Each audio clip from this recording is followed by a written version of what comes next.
فاروقی نے چاروں طرف گھوم کر ایک طائرانہ نظر ڈالی۔ حال بے ستون، بے سر و سامان اور بالکل خالی تھا۔ حال کی دیواروں پر دیوی دیوتاؤں، ابلیس کی فرضی اور خوفناک تصویریں بنی ہوئی تھیں، جو وہاں کے ماحول میں دہشت پیدا کرنے کے لیے خاصا مواد فراہم کر رہی تھی۔ یہاں تو کچھ بھی نہیں ہے، ہم غلط جگہ تو نہیں آ گئے؟ کچھ کہا نہیں جا سکتا، فاروقی نے غور سے ادھر ادھر دیکھتے ہوئے جواب دیا۔ اسی وقت وہ دونوں گھبرا کر اچھل پڑے، ساتھ ہی ان کے حلق سے بے ربط سی آوازیں بھی نکل گئیں۔ ایک دم پرشور آواز کے ساتھ کوئی ان کے سروں پر سے ہوتا ہوا سامنے دیوار کے پاس جا گرا تھا۔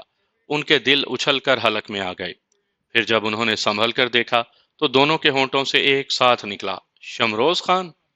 ہاں، وہ شمروز ہی تھا جو ان کے سامنے فرش پر پڑا تھا۔ وہ بے ہوش تھا یا مردہ، وہ کچھ نہیں کہہ سکتے تھے۔ دونوں لپک کر اس کے قریب پہنچے۔ شمروز خان کی گردن ادھڑی ہوئی تھی، مگر وہ زندہ تھا، بے ہوش تھا، اکھڑی اکھڑی سانسیں لے رہا تھا۔ پلٹ کر فاروقی نے اس کی طرف دیکھا جدھر سے شمروز کا بدن گولی کی طرح اڑتا ہوا آیا تھا۔ اس طرف تو کچھ بھی نہیں تھا، نہ دروازہ نہ کھڑکی۔ اسی وقت حال ایک مکروہ اور زوردار کہے سے گونج اٹھا۔ وہ اچھل کر رہ گئے۔ یہ کہے، یہ آواز، یہ انداز، وہ کہاں بھول سکتے تھے؟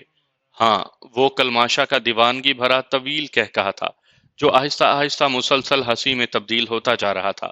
یہ کہا جس سمت سے ابل رہا تھا، وہاں جو منظر ابھر رہا تھا، اس نے ان کی رگوں میں دوڑتے لہو میں سردی کی تیز ترین لہر دوڑا دی۔ ان کی نظریں ایک ٹک سامنے ظاہر ہوتے ہوئے اس منظر پر جمی ہوئی تھی، جس کا وجود چند لمحے قبل ان کے وہم و گمان میں بھی ناپید تھا۔ حال کی مشرقی دیوار اچانک تیز روشنی میں نہا گئی۔ اس کے آگے دونوں ہاتھ کولوں پر رکھے سیاہ چوغے میں سر تا پا ملبوس کلماشا ان کو حقارت بھری نظروں سے دیکھ اور نفرت بھرے انداز میں ہنس رہا تھا۔ اس کے دائیں طرف استادہ دو تابوتوں میں شمع اور ایک جوان عورت کے نیم برہنہ بدن دکھائی دے رہے تھے، اور بائیں طرف تیسرے تابوت میں صحرائی رقاصہ پورے لوازمات سے سجی عرفہ دکھائی دے رہی تھی۔ ان تینوں کی آنکھیں بند تھیں۔ وہ تابوتوں میں اپنے پیروں پر کھڑی تھیں، مگر سینے پر ہاتھ باندھے وہ محوِ استراحت تھیں۔ سہراب کی نظریں اپنی محبوب بیوی شمع پر جمی ہوئی تھیں، اور اسے لگ رہا تھا جیسے دھیرے دھیرے اس کا جسم بے جان ہوتا جا رہا ہو۔ کلماشا کے پیروں میں شمروز خان کا بے حس و حرکت بدن دیکھ کر یہی کیفیت فاروقی کی بھی ہو رہی تھی۔ کلماشا کے کہے دیوانگی اور جنون کا رنگ اختیار کرتے جا رہے تھے۔ یوں محسوس ہو رہا تھا وہ اگلے ہی لمحے آپے سے باہر ہو جائے گا، اس کا دماغ الٹ جائے گا۔ اس کی حالت سے ظاہر ہوتا تھا کہ اس کا بس نہیں چل رہا تھا، جو وہ ان کی بے بسی پر تالیاں بجاتا، رقص کرتا، گیت گاتا اور ان کے سینے چاک کر کے ان کے دل چبا ڈالتا، ان کی آنکھیں پھوڑ دیتا اور ان کے ٹکڑے فضا میں اڑا دیتا۔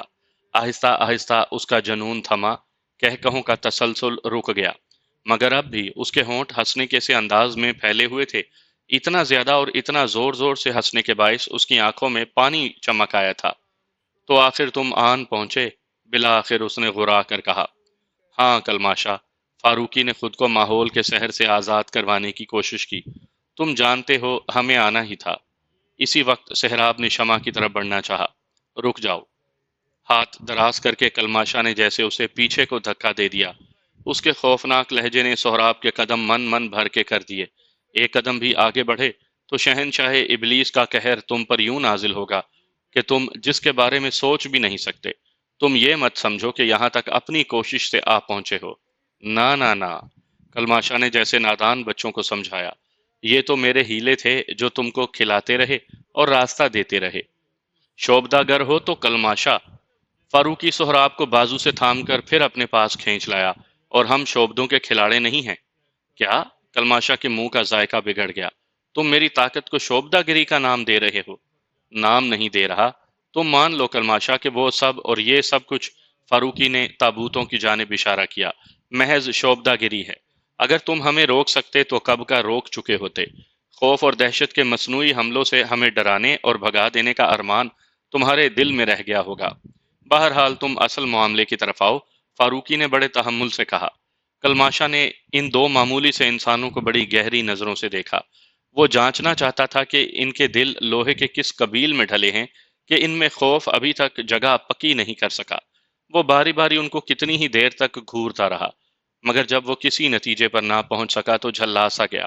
ایک دم اس نے زور سے تالی بجائی، اور تالی کی گونج ختم ہونے سے پہلے حال میں زوردار چھناکے کے ساتھ ہی وہی طلسمی موسیقی شور مچانے لگی۔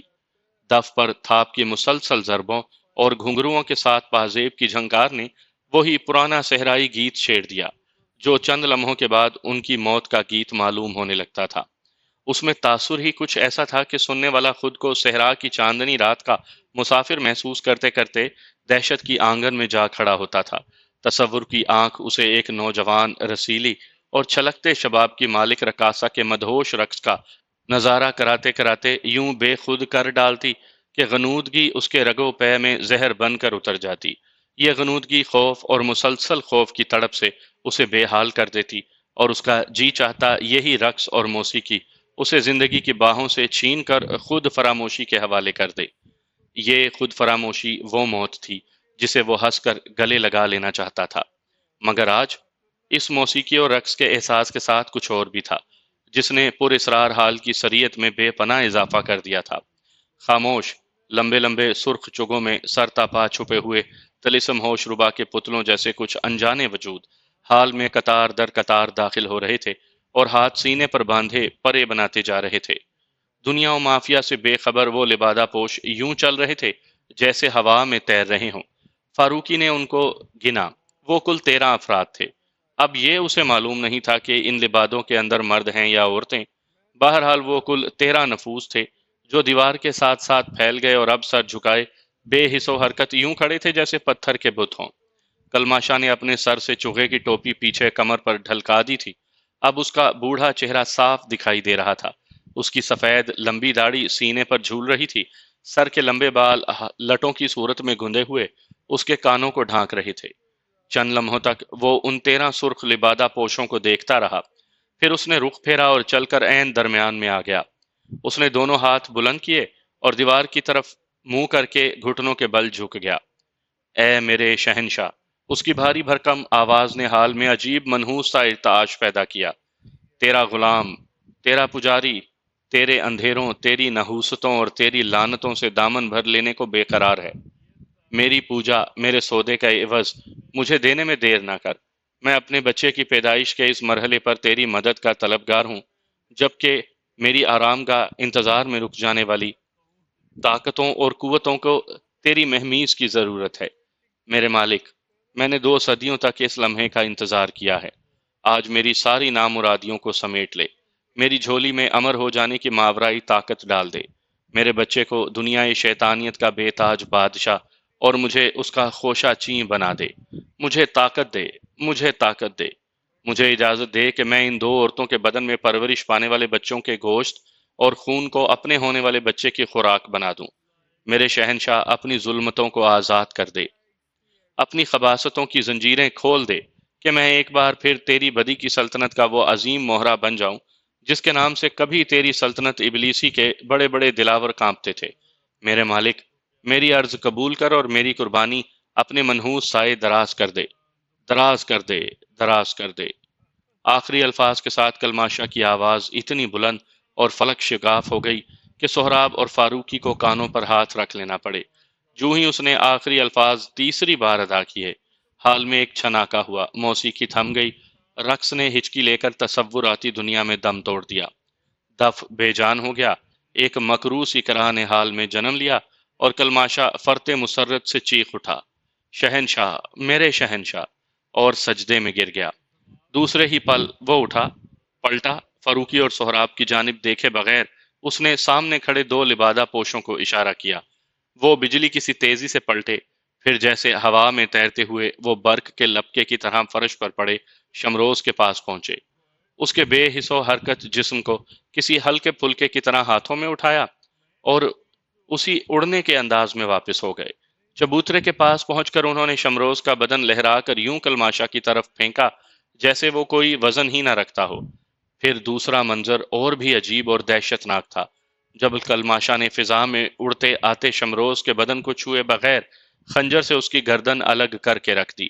یہ خنجر چھوٹی موٹی تلوار جیسا اور یوں دمک رہا تھا جیسے ابھی ابھی قتل کروایا گیا ہو۔ شمروز کا دھڑ کانپا اور چبوترے سے نیچے لڑک کر فرش پر تڑپنے لگا، جبکہ اس کی کٹی ہوئی گردن سیدھی دیوار سے جا ٹکرائی۔ دوسرے ہی لمحے وہاں روشنی کا ایک جھماکا ہوا اور دیوار سے روشنی شمروز کی گردن سمیت غائب ہو گئی۔ اب وہاں معمول کی روشنی تھی۔ سہراب اور فاروقی کی حالت ایک دم بگڑی۔ انہیں محسوس ہوا جیسے ان کے جسم سے جان نکل جائے گی۔ عجیب سی اینٹھن اور دکھن نے ان کے سراپے کو گھیر لیا تھا۔ ہاں ہاں، اچانک کلماشا نے چکر کھا کر خود کو ہوا میں اچھالا اور ان کے سامنے آ رہا۔ لبادہ پوشوں نے شمروز کا ساکت ہو جانے والا بدن ہاتھوں پر اٹھایا اور حال سے نکلتے چلے گئے۔ اب وہاں تین تابوت میں عرفہ، شمع اور تیسری عورت کے نیم برہنہ بدن تھے۔ کلماشا، سہراب اور فاروقی کے سوا کوئی نہ تھا۔ کلماشا چبوترے کے آگے فرش پر تن کر کھڑا تھا، اور سہراب اور فاروقی ناقابل برداشت اذیت سے دو چار اس کے سامنے موجود تھے۔ اب وہ لمحہ آن پہنچا، میرے نادان دشمنوں، جس کا انتظار مجھے سالوں سے نہیں صدیوں سے بے کل کیے ہوئے ہے۔ کلماشا نے انہیں گھورتے ہوئے بڑے خوفناک لہجے میں کہا۔ جواب میں وہ کوشش کے باوجود کچھ نہ کہہ سکے۔ دیکھو، اب کھیل شروع ہوتا ہے، وہ کھیل جس کا آغاز بھی میرے ہاتھ میں ہے اور انجام بھی۔ یہ کہہ کر وہ پلٹا۔ اس نے تابوت میں سوئی کھڑی عرفہ کا ہاتھ تھام لیا۔ عرفہ نے نیم و آنکھیں پوری طرح کھول دیں اور اس کے ہاتھ کے سہارے تابوت سے نکل آئی۔ کلماشا نے اس کے بڑے ہوئے پیٹ پر بایاں ہاتھ رکھ کر ذرا سا دبایا، پھر جیسے خوشی سے کلکاری مار کر ہنسا۔ ہا ہا ہا، بس میرے بچے، تھوڑی دیر اور، تیری آمد کی رسمیں تو کر لوں، پھر تجھے اس دنیا کا بے تاج بادشاہ بنا کر سامنے لانا تو ہے۔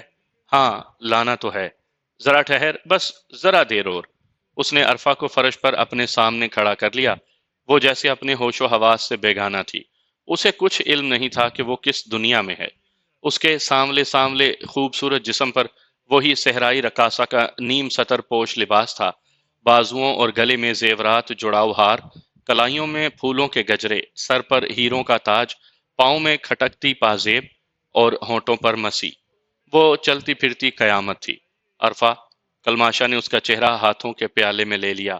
وہ بے خود ہو کر اس کی آنکھوں میں دیکھنے لگی، جیسے دنیا کی حسین ترین شے کو دیکھ رہی ہو۔ فاروقی صاحب، یہ مجھے کیا ہو رہا ہے؟ سہراب نے اذیت سے بے قرار ہو کر بڑی مشکل سے الفاظ ادا کیے۔ میں خود اسی وسوسے سے دو چار ہوں سہراب۔ تم آیت الکرسی کا ورد کرو، اللہ ہم پر رحم کرے گا۔ اور دونوں رک رک کر بمشکل آیت الکرسی زیر لب دہرانے لگے۔ یہ عرفہ کو کیا ہو گیا فاروقی صاحب؟ کچھ دیر بعد سہراب نے سرگوشی کی۔ یہ تو بالکل اپنے حواس میں نہیں لگتی، یوں محسوس ہوتا ہے یہ کسی شیطان کو نہیں، کسی گلفام کو تک رہی ہے۔ اس نے عرفہ کے والہانہ پن پر چوٹ کی۔ 250 سال سے وہ ابلیس کے سحر میں گرفتار ہے سہراب، وہ واقعی اپنے آپ میں نہیں ہے۔ دیکھو دیکھو وہ کیا کر رہا ہے، غور سے سنو۔ فاروقی نے کلماشا کی آواز پر کان لگا دیے، جو عرفہ کی آنکھوں میں جھانکتے ہوئے مدہوش لہجے میں کہہ رہا تھا، ناچو عرفہ، وہی صحرائی ناچ جو آہستہ آہستہ موت کا پیغامبر بن جاتا ہے۔ اپنے اور میرے بیٹے کی آمد کی خوشی میں ناچو، یہ تمہاری زندگی کی آخری رقص ہے۔ عرفہ، تم اس حالت میں اپنے بچے کو کوکھ میں سنبھال کر رقص کرو گی تو تمہارے ساتھ وہ بھی جھوم اٹھے گا۔ یہ ضروری ہے عرفہ، اپنے پیروں کو حرکت میں لاؤ، خود کو رقص اجل کے حوالے کر دو عرفہ۔ یہ تمہارے اور میرے بچے کے لیے، اس کو دو ذی روحوں کے خون سے اپنی ابتدا کرنے کے لیے اس رقص کی شدید ضرورت ہے۔ جلدی کرو عرفہ، وقت بیت نہ جائے، وقت نکل نہ جائے، ورنہ پھر نہ جانے کب تک مجھے اور تمہیں اس لمحے کی دوبارہ آمد کا انتظار کرنا پڑے گا۔ مگر میں کیسے ناچوں گی کلماشا؟ عرفہ کی آواز درد کی شدت سے ماتھے پر آنے والے پسینے کے قطروں سے بھیگ گئی۔ ناچنا تو تمہیں ہوگا عرفہ۔ اچانک کلماشا کا لہجہ تہکم آمیز ہو گیا۔ یہ میرے بچے کی آمد کا جشن ہے، ابتدا ہے اس کی بادشاہت کے لمحے کی، اور رقص اجل کے بغیر یہ رسم ادا نہیں ہو سکتی، اس لیے ناچو، یہ تمہاری مجبوری ہے اور میرا حکم۔ ناچو کہ تمہارا شیطان بیٹا دنیا میں آنے کے لیے اسی رقص کا منتظر ہے۔ اس نے عرفہ کو بازو سے تھام کر ایک چکر دیا اور چھوڑ دیا۔ حال میں پھر وہی شیطانی موسیقی گونج اٹھی۔ عرفہ نے خود کو فرش پر گرنے سے بچانے کی کوشش کی اور لہرا کر سیدھی ہو گئی۔ پھر اس نے ادھر ادھر دیکھے بغیر دونوں گدرائے ہوئے بازو فضا میں بلند کیے اور ایک ہلکورا لے کر رقص کا آغاز کر دیا۔ سہراب اور فاروقی نے ذرا سمٹ کر خود کو ایک طرف کر لیا۔ عرفہ سارے حال میں چکراتی پھر رہی تھی۔ اس کے انداز سے خود فراموشی تو حویدہ تھی، اس کے ہر ہلکورے سے اس کی اذیت اور تکلیف بھی چھلک پڑ رہی تھی۔ کلماشا چبوترے سے ٹیک لگائے بڑے اطمینان کے سے کھڑا اس کا رقص دیکھنے کے بجائے آنکھیں بند کیے نہ جانے کیا کیا بڑبڑا رہا تھا۔ عرفہ رقص کرتی رہی، کراتی رہی، حال میں موسیقی ادھم مچاتی رہی، پازیب اور گھنگروؤں کی جھنکاریں موسیقی کی لے پر تھرکتی رہیں۔ کلماشا آنکھیں بند کیے اپنی دنیا میں مگن تھا، اور سہراب اور فاروقی اس سحر زدہ ماحول میں دم سادے کھڑے آنے والے اس لمحے کے منتظر تھے جب ان کو وقت کی تیکھی زبان اپنے فرض کی ادائیگی کے لیے پکار لیتی۔ پھر ایک زوردار چھناہٹ کے ساتھ عرفہ کے قدم رک گئے، موسیقی تھم گئی اور کلماشا کی آنکھیں واہ ہو گئیں۔ اس کی آنکھیں کیا کھلی، حال میں سناٹے اور وحشت کی دیوی بال کھولے بین کرنے لگی۔ سہراب اور فاروقی خواہش کے باوجود خود کو حرکت دینے میں بے پناہ مشکل محسوس کر رہے تھے۔ عرفہ سر جھکائے بے خود و مدہوش کھڑی ڈول رہی تھی۔ کلماشا نے اس کا ہاتھ تھاما اور وہ کسی بدمست شرابی کی طرح ڈولتی ہوئی اس کے ساتھ چل دی۔ کلماشا نے اسے اپنے سامنے فرش پر کھڑا کیا، پھر اس کی گردن اور ٹانگوں کے نیچے ہاتھ رکھ کر کسی ہلکے پھلکے بچے کی طرح اسے اٹھا لیا۔ اسے اپنے کولوں کے برابر لا کر اس نے ایک جھٹکے سے اپنے دونوں ہاتھ اس کے نیچے سے نکال لیے۔ عرفہ یوں ہوا میں معلق اور ساکت ہو گئی جیسے وہ کسی بستر پر آرام سے لیٹی ہوئی ہو۔ اس کے جسم کے نیچے کوئی ٹیک نہیں تھی، مگر وہ بالکل چت آنکھیں بند کیے بے حد سکون کے ساتھ ایک بازو ماتھے پر رکھے محو استراحت تھی۔ لپک کر کلماشا دونوں تابوتوں کے درمیان خالی جگہ پر یوں کھڑا ہو گیا کہ اس کا رخ سامنے کھڑے سہراب اور فاروقی کی جانب تھا۔ ان دونوں نے محسوس کیا کہ ان کے سانس اٹکنے لگے ہیں، سینہ کڑوا اور بے حد تنگی کے شکار ہو گیا ہے۔ ان کی آنکھوں میں سیاہ اندھیرے نے کروٹ لی اور یوں لگا جیسے ابھی ان کے بدن تڑپ کر ٹوٹ جائیں گے۔ سہراب کوشش کے باوجود آگے نہ بڑھ سکا۔ فاروقی کی قوت بدن بھی سلب ہو کر رہ گئی اور حال کا گہرا ہوتا ہوا سناٹا بھی سانس روک کر رہ گیا۔ 250 سال کا انتظار دم توڑنے کو تھا، ایک دیوانے کی ابلیسیت رنگ لانے کو تھی۔ ایک مجبور اور لاچار عورت اپنی مرضی کے بغیر جہان شیطان کے بادشاہ کو جنم دینے جا رہی تھی۔ کلماشا نے دونوں بازو اطراف میں اس طرح پھیلائے کہ اس کے ایک بازو تلے شمع اور دوسرے بازو تلے دوسری عورت کا تابوت آ گیا۔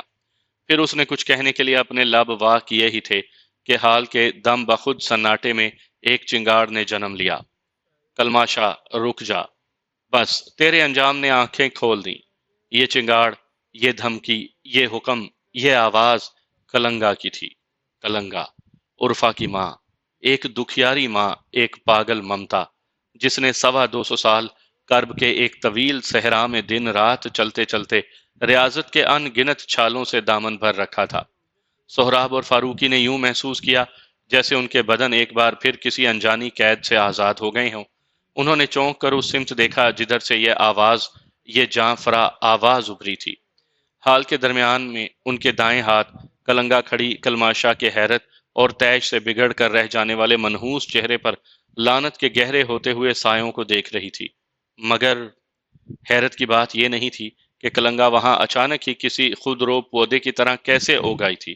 حیرت اور استجاب کا جھٹکا یہ تھا کہ کلنگا اکیلی نہیں تھی۔ اس کے ہاتھ میں ایک زنجیر کا سرا تھا جس سے دوسرے سرے پر کوئی جانور نہیں، ایک زندہ انسان بندھا تھا، اور وہ انسان امیر کارواں رکیدوں کے سوا اور کوئی نہیں تھا۔ وہی رکیدوں جس نے سونے کی ایک تھیلی کے عوض عرفہ اور اس کی ماں کو کیلاش کی وادی میں سیاہ محل کے سامنے جھونپڑی میں بے یارو مددگار چھوڑ کر اپنی راہ لی تھی۔ وہی رکیدوں کسی پالتو کتے کی طرح زنجیر سے بندھا، زبان منہ سے نکالے ہانپ رہا تھا۔ اس کی خوفناک آنکھیں کلماشا پر یوں جمی ہوئی تھیں جیسے وہ ابھی کلنگا کا حکم سنے گا اور کلماشا پر ٹوٹ پڑے گا، اس کے ٹکڑے ٹکڑے کر دے گا، اس کو پھاڑ کھائے گا۔ دیکھ کلماشا، تیرا دوست، تیرا رکیدوں، تیرا پالتو کتا آج میرے حکم اور اشارے کا منتظر ہے۔ میں نے تیرے طلسم کا یہ تالا کبھی کا توڑ رکھا ہے، مگر تجھے آج پتا چلے گا کہ تو اپنے طلسم کدے کے دروازے پر کاغذی تالے لگا کر بیٹھا تھا۔ کلنگا کے ہونٹوں سے بے ساختہ ایک کہکہا آزاد ہو گیا۔ کلماشا نے غرا کر اپنے بال نوچ ڈالے۔ وہ تیزی سے عرفہ کی طرف بڑھا۔ خبردار کلماشا، عرفہ کی طرف قدم بڑھایا تو اچھا نہیں ہوگا، کلنگا نے چیخ کر کہا، اور ساتھ ہی اس نے زنجیر کو حرکت دی۔ رکیدوں اسے روک دے، یہ عرفہ تک نہ پہنچنے پائے۔ یہ کہتے ہوئے اس نے زنجیر کو اچھال دیا۔ دوسرا لمحہ بے حد عجیب تھا۔ رکیدوں کتے کی طرح غراتا ہوا اچھلا اور کلماشا پر جا رہا۔ سامعین کرام، آپ سن رہے ہیں ایک خوفناک اردو کہانی جس کا نام ہے دیوانہ ابلیس۔ یہ اس سلسلے کی قسط نمبر 8 ہے۔ مجھے امید ہے آپ کو میری یہ کاوش پسند آ رہی ہوگی۔ آپ نے اگر ابھی تک میرا چینل مائی وائس سبسکرائب نہیں کیا تو ابھی میرے چینل کو سبسکرائب کر کے بیل نوٹیفیکیشن آن کر لیجئے تاکہ آنے والی ہر نئی کہانی کی اطلاع بر وقت آپ تک پہنچ سکے۔ کلماشا نے رکیدوں سے بچنے کی بے حد کوشش کی، مگر وہ باولے کتے کی طرح غراتا ہوا اس پر یوں آ پڑا تھا جیسے اسے اسی کام کے لیے سدھایا گیا ہو۔ بھاڑ سا منہ کھول کر اس نے کلماشا کی گردن کو جبڑوں میں لینا چاہا، مگر ایک ثانیے کے وقفے میں کلماشا نے پلٹا کھایا اور اچھل کر ہال کی چھت سے جا ٹکرایا۔ رکیدوں اپنے ہی زور میں ایک زوردار دھماکے کے ساتھ دیوار پر جا گرا۔ کلماشا نے چھت سے کسی پرندے کی طرح بازو پھیلا کر پرواز کی، اور اس سے پہلے کہ کسی کی سمجھ میں کچھ آ سکتا، وہ ایک نوکیلے تیر کی طرح زوں کی آواز کے ساتھ کوندتا ہوا رکیدوں کے جسم میں ترازو ہو گیا۔ وہ رکیدوں کے جسم کے آر پار ہوا اور گھوم کر فرش پر آ کھڑا ہوا۔ حال میں ایک زوردار چیخ بلند ہوئی۔ رکیدوں کے کھلے ہوئے بڑے سے منہ سے ایک شعلہ برآمد ہوا، جسے کلماشا نے بائیں ہاتھ میں لپک کر تھاما اور اپنے ہاتھ پر رکھ کر ہاتھ گھما دیا۔ وہ روشنی کا شعلہ جیسے اس کے ہاتھ میں جذب ہو گیا۔ دوسری طرف رکیدوں کا بے جان جسم اوندھے منہ فرش پر آ رہا تھا۔ کلنگا اس دوران چند قدم آگے بڑھی، سہراب اور فاروقی اس کے پیچھے لپکے۔ پھر جب کلماشا رکیدوں کے مردہ سر میں ٹھوکر رسید کر کے پلٹا تو ایک لمحے کے لیے ساکت و صامت ہو کر رہ گیا۔ حال میں وہ اکیلا کھڑا تھا۔ عرفہ اور شمع کے تابوت خالی پڑے تھے اور وہ تیسری عورت مردہ حالت میں تابوت سے باہر گری پڑی تھی۔ شمع، سہراب، فاروقی اور کلنگا کا کوئی پتہ نہیں تھا۔ کلنگا، وہ اتنے زور سے دھاڑا کہ اس کا گلا پھٹ گیا۔ پاگلوں کی طرح اس نے تابوت کو ٹھوکریں مار مار کر ادھر ادھر لڑکا دیا۔ مردہ عورت اس کی ٹھوکروں سے پرزے پرزے ہو گئی۔ وہ دیوانوں کی طرح حال میں چکراتا پھر رہا تھا۔ لگتا تھا کوئی صحرائی بگولا ہے جس میں بدروحوں نے گھر کر لیا ہے اور اسے دیواروں سے سر مارنے کا حکم دے کر وقت نے کان بند کر لیے ہیں۔ شہنشاہ، میرے مالک، میرے شہنشاہ، اے ابلیس اعظم! وہ سونی دیوار سے لپٹ لپٹ کر چیخ رہا تھا، چلا رہا تھا، مگر اسے کوئی جواب نہ ملا۔ ہر طرف سے اسے اپنی ہی آواز، اپنی ہی غراہٹ کی باز گشت تھپڑ مارنے کے لیے واپس آتی سنائی دے رہی تھی۔ میں کیا کروں میرے مالک، میرے شہنشاہ، اے اندھیروں کے دیوتا، اے ظلمات کے شہزادے! مجھے میری طاقتیں لوٹانے کا لمحہ بیت رہا ہے۔ مجھے امر کرنے کی سماعت گزرتی جا رہی ہے۔ میرے دیوتا، میرے مالک، میری روح کے خریدار، مجھے یوں تنہا نہ چھوڑ، مجھے یوں اکیلا نہ کر، ورنہ میں سچ مچ دیوانہ ہو جاؤں گا، دیوانہ، دیوانہ ہو جاؤں گا۔ وہ دیوار سے ٹکراتے ہوئے بچوں کی طرح بلک پڑا، مگر غلطی تو اس سے ہو چکی تھی۔ اس نے رکیدوں کو اس دیوار سے ٹکرا کر مارا تھا جس میں اس کے مالک، اس کے دیوتا، اس کے خریدار، اس کے شہنشاہ ابلیس کا مسکن تھا۔ رکیدوں کے بدن سے نکلنے والی شیطانی طاقت کو اس نے خانہ قوت میں قید کر لیا تھا، اور یہ کام اس نے وقت سے پہلے کر ڈالا تھا۔ کسی بھی شیطانی طاقت کو اپنے لیے قوت میں اضافے کے لیے وہ اس وقت تک اپنے طلسم خانہ میں شامل نہیں کر سکتا تھا جب تک اس کا بیٹا جنم نہ لے لیتا، اور وقت سے پہلے یہ کام کرنے کا مطلب تھا کہ وہ اپنے بیٹے کے نگران ہونے سے دستبردار ہو چکا ہے۔ اب وہ اپنی طاقتوں کو خود استعمال کرنے والا بننا چاہتا ہے، ورنہ تو اس نے عرفہ کے حاملہ ہونے پر خود کو ابلیس کے ساتھ ایک معاہدے کے تحت اس بات کا پابند کر لیا تھا کہ کسی شیطانی قوت کو باپ بننے سے پہلے اپنے شیطانی علم اور طاقت میں اضافے کے لیے ذخیرہ نہیں کرے گا۔ مگر وقت کے تیر سے کون بچ پایا ہے؟ رکیدوں کو مارتے ہی اس کی جیسے عقل نے جلد بازی کا جام چڑھا لیا۔ اسے سمجھ اس وقت آئی جب وہ رکیدوں کی روح کو اپنے ذخیرہ قوت میں داخل کر چکا تھا۔ گھبرا کر اس نے کلنگا اور اس کے ساتھیوں کا رخ کیا، مگر اب وہاں کیا تھا؟ تب اس پر کھلا کہ وہ کتنی بڑی بھول کر چکا ہے۔ اگر وہ رکیدوں کی بدروح کو اپنے مالک شیطان کے قدموں میں بھینٹ کر دیتا تو کچھ بھی نہ ہوتا۔ نہ کلنگا، سہراب، شمع اور فاروقی کو لے کر فرار ہو پاتی۔ اس نے شاید کسی گہرے منصوبے کے تحت ہی رکیدوں کو اس کے اوپر چھوڑا تھا۔ وہ جوں جوں سوچتا جاتا، اس کے حواس مختل ہوتے جاتے تھے۔ وہ پاگلوں کی طرح حال میں بھاگتا پھرتا رہا، ابلیس کو پکار رہا تھا۔ بار بار دیوار کے نیم تاریک، نیم روشن حصے سے جا کر لپٹ جاتا، اپنی خطا پر ندامت کا اظہار کرتا، معافی کا طلبگار ہوتا، گڑ گڑاتا، روتا، چلاتا، بالوں کو نوچ لیتا، ماتھا رگڑتا اور آہو فغاں کرتا، مگر جواب میں اندھی بہری دیوار اس کو اپنی نادیدہ آنکھوں سے گھورنے کے علاوہ کچھ بھی نہ کر رہی تھی۔ میرے شہنشاہ، اچانک وہ جیسے آپے سے باہر ہو گیا۔ میں کیا الو کا پٹھا ہوں کہ تجھے پکارتا جا رہا ہوں؟ اور تو منہ پھلائے رخ پھیرے بیٹھا ہوا میرا تماشا دیکھ رہا ہے؟ کیا پجاریوں سے غلطی نہیں ہوتی؟ مجھ سے بھی غلطی ہو گئی، معاف کر دے۔ وہ پھٹ پڑا، آگے بڑھا اور اوندھے منہ گر کر زمین پر ماتھا رگڑنے لگا۔ میں جلد بازی میں سمجھ نہیں سکا کہ کیا کرنے جا رہا ہوں۔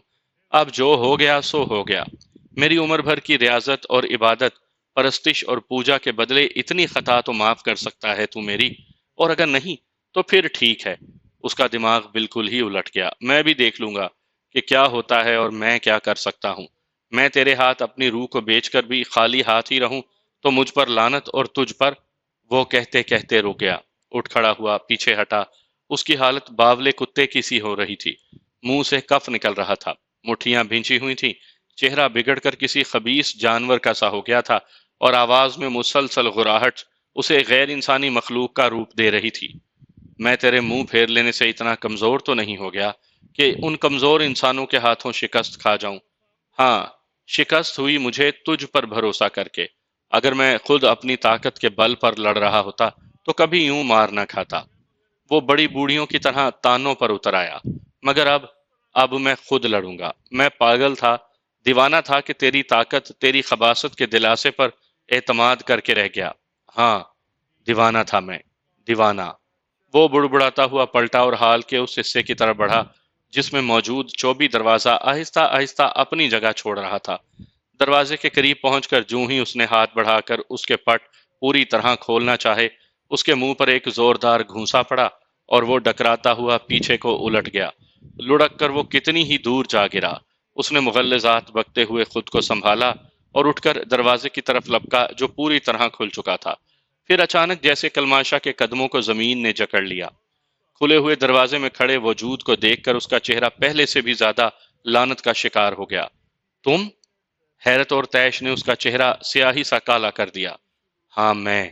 سرخ لبادے میں ملبوس وہ ایک نوجوان تھا جس نے حال میں داخل ہو کر دروازہ اپنے پیچھے بند کر لیا اور اب تن کر کلماشا کے سامنے یوں کھڑا تھا جیسے اسے کچا چبا جانے کے لیے اس نے قسم کھا رکھی ہو۔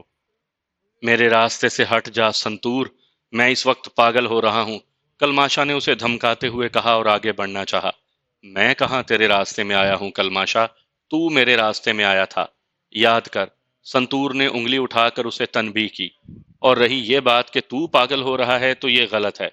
تو اب پاگل نہیں ہوا، تو صدیوں پہلے پاگل ہو گیا تھا، دیوانہ ہو گیا تھا، کتے کی طرح باولا ہو گیا تھا جب تو نے اپنی روح شیطان کے ہاتھ فروخت کر دی تھی۔ تو نے بھی تو ایسا ہی کیا تھا، وہ جھلا کر بولا۔ پھر مجھے کیوں تانے دے رہا ہے؟ میں نے ایسا نہیں کیا تھا، میں نے تو ایک خاص مدت، ایک خاص لمحے تک کے لیے شیطان کے ساتھ ایک عہد کیا تھا، اسے اپنے جسم، اپنے روح پر تصرف کا حق دیا تھا۔ آج وہ وقت آیا اور گزر گیا، اب میں آزاد ہوں۔ یہ کیسے ہو سکتا ہے؟ کلماشا بے یقینی سے بولا۔ شیطان سے آزادی کب ممکن ہے؟ ہر چیز ممکن ہے کلماشا، ہر بات ممکن ہے، بس یہاں کچھ ہونا چاہیے۔ سنتور نے کن پٹی پر انگلی رکھ کر کہا، اور تیرے یہاں سوائے گوبر کے اور کچھ نہیں، ہوس اور خود غرضی کا گوبر، مطلب پرستی اور دیوانگی کا گوبر۔ تو مجھے باتوں میں نہ الجھا، مجھے جانے دے، وقت تو نکل گیا مگر میں لکیر پیٹنے کا وقت آنے سے بچنا چاہتا ہوں۔ کلماشا جیسے منت پر اتر آیا۔